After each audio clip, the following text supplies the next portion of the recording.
যে সমস্যাটি ভুগতেছিলাম, তো আমাদের এলাকার মেকার বলল যে এটা চেন লুপ দিলে ঠিক হয়ে যাবে। আর আপনারা তো কমেন্টে সবাই বললেন, তো সমস্যা নাই, কিছুক্ষণের মধ্যেই এটা সমাধান করে ফেলবো ইনশাল্লাহ।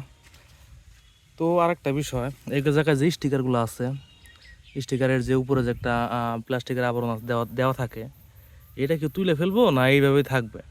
যদি এইভাবে থাকে তাহলে কি কোনো প্রবলেম হবে, নাকি তুলে ফেলাটা বেটার হবে? এখন যদি থাকে সেক্ষেত্রে স্টিকারটা সেফ থাকলেও কোনো সমস্যা হবে না, উপর দিয়ে যদি একটা প্লাস্টিকের পরত থাকে। আর যদি থাকার জন্য কোনো ঝামেলা হয় তাহলে আবার বিপদ। এখন এইটা তুলে ফেলতে মন চাইতেছে না, কারণ একটা সেফটির ব্যাপার। তারপরেও এটা জানা নাই যে ঠিক হবে না ভালো হবে, বা আবার ভালো করতে গিয়ে যদি খারাপ করে ফেলে তাহলে আরেক সমস্যা। এখন সবাই বললেন যে এটা উঠানো কি উচিত হবে না এরকমই থাকবে?